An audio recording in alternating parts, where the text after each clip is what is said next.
वो कौन से मुद्दे और कौन से सवाल है जो आप हमेशा से चाहते हैं कि आपसे पूछे जाने चाहिए, कि इन मुद्दों के बारे में ज़्यादा बात होनी चाहिए, जिससे इंडस्ट्री, यहाँ पे काम करने वाले लोग और जो भी लोग आना चाहते हैं उनके लिए बहुत ही फ़ायदा होगा?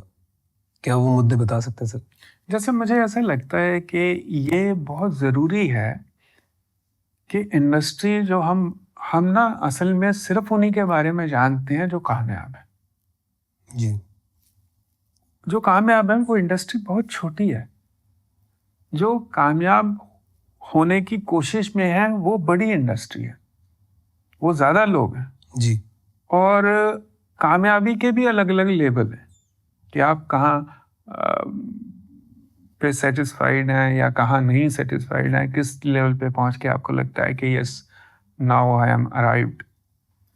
तो असल पिक्चर जो है ना, असल बातें जो हैं, जैसे मुझे अभी भी लगता है कि एक राइटर की स्ट्रगल ये बताना बहुत ज़रूरी है। एक राइटर की स्ट्रगल कभी ख़त्म नहीं होती, वो कोई भी राइटर हो। कोई भी राइटर से मतलब आज से 100 साल पहले भी राइटर की स्ट्रगल खत्म नहीं हुई थी, अब भी राइटर की स्ट्रगल खत्म नहीं है, और आज से आने वाले 100 साल बाद भी राइटर की स्ट्रगल खत्म नहीं होगी। वो क्यों नहीं होगी खत्म? इसलिए क्योंकि उसको जो चैलेंज करने वाली चीज है वो खाली कागज है। वो खाली कागज आपको चैलेंज करता रहेगा, वो आपकी स्ट्रगल खत्म ही नहीं होने देगा। तो राइटर का चैलेंज कह लीजिए, राइटर की स्ट्रगल कह लीजिए, स्ट्रगल वर्ड मुझे हालांकि ज़्यादा अच्छा नहीं लगता है, ख़त्म नहीं होती है वो। सर, ये आपने जो बात कही है ना, ये बहुत इम्पोर्टेंट है। और आप शायद हमारे देश के कामयाब गीतकारों में से, चुनिंदा गीतकारों में से एक हो। और आप अगर ये कह रहे हैं तो मैं ये सोचता हूँ कि बाकी लोगों की तो और भी बुरी हालत होगी उस मामले में, क्रिएटिविटी में। क्या इसको, मुझे पर्सनली ऐसा लगता है एज अ ह्यूमन बीइंग, कि दुनिया की हर प्रॉब्लम एक अपॉर्चुनिटी होती है। जी। अगर प्रॉब्लम्स नहीं होती तो कभी अपॉर्चुनिटी बनती ही नहीं किसी भी तरीके की।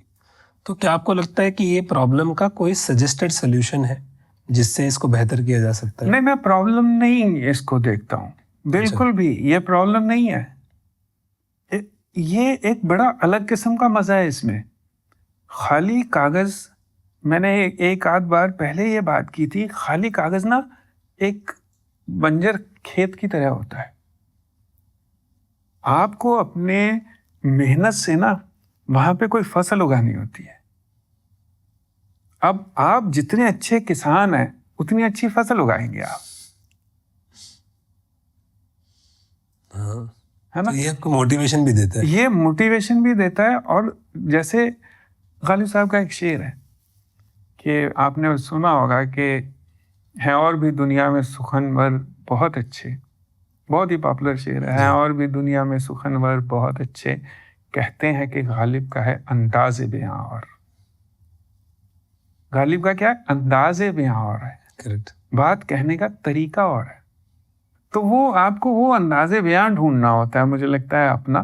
तो उसमें मजा आता है कि आपने एक रोमांटिक गाना लिख लिया, अब 4 दिन बाद आपको फिर रोमांटिक गाना लिखना है, फिर 2 दिन बाद फिर आपको रोमांटिक गाना लिखना है। और मजे की बात यह है कि तीनों बार आपको पहली बार प्यार हो गया है किसी लड़के को या किसी लड़की को, यही लिखना है, लेकिन अलग तरीके से लिखना है। लेकिन अलग तरीके से लिखना है। अब क्या करोगे आप?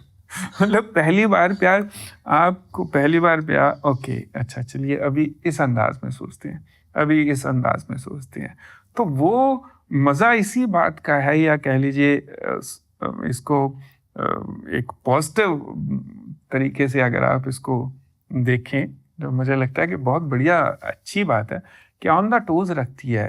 तो सर, आपने थिएटर की है जी, आपने एक्टिंग भी की है, क्या थिएटर और एक्टिंग करने से किरदार को समझने में और उसके तरीके से सोच के लिखने में आसानी होती है?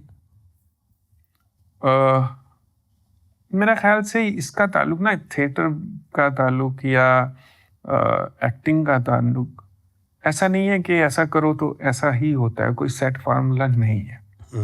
ये बिल्कुल भी सेट फार्मूला नहीं है। मुझे ये ऐसा नहीं है कि आप गुलाब का फूल दोगे तो लड़की हाँ कर ही देगी, ऐसा नहीं होता है। सही है। तो ये तो आप कितने एक्चुअली राइटिंग का जो नब्ज है ना, वो आपकी सेंसिटिविटी के साथ जुड़ी हुई है। वो आप ऐसा नहीं है कि थिएटर करोगे तभी किरदार समझोगे। कोई आदमी सड़क पे चलता हुआ आपकी तरफ देखेगा और आपको लगेगा यार इसको मुझे पूछना चाहिए कि तू ठीक है यार, सब बढ़िया है। जी। कोई दोस्त आपका आपके घर आएगा, उसके अंदर आने से आपको पता चल जाएगा अच्छा आज इसकी हवा बदली हुई है। आप क्या हाल है नहीं पूछोगे, आप कहोगे कॉफी बनाऊं तेरे लिए। लिखना सेंसिटिव काम है, कलम उठाना जिम्मेदारी का काम है। अगर आप जिम्मेदार नहीं हैं, ये मैं बहुत जिम्मेदारी के साथ बात कह रहा हूं, अगर आप जिम्मेदार नहीं हैं मत कलम उठाइए, मत लिखिए, क्योंकि आपका लिखा हुआ रह जाएगा। हाँ, वो कोई मिटा नहीं सकता। वो शब्द नाद है, शब्द ब्रह्म है।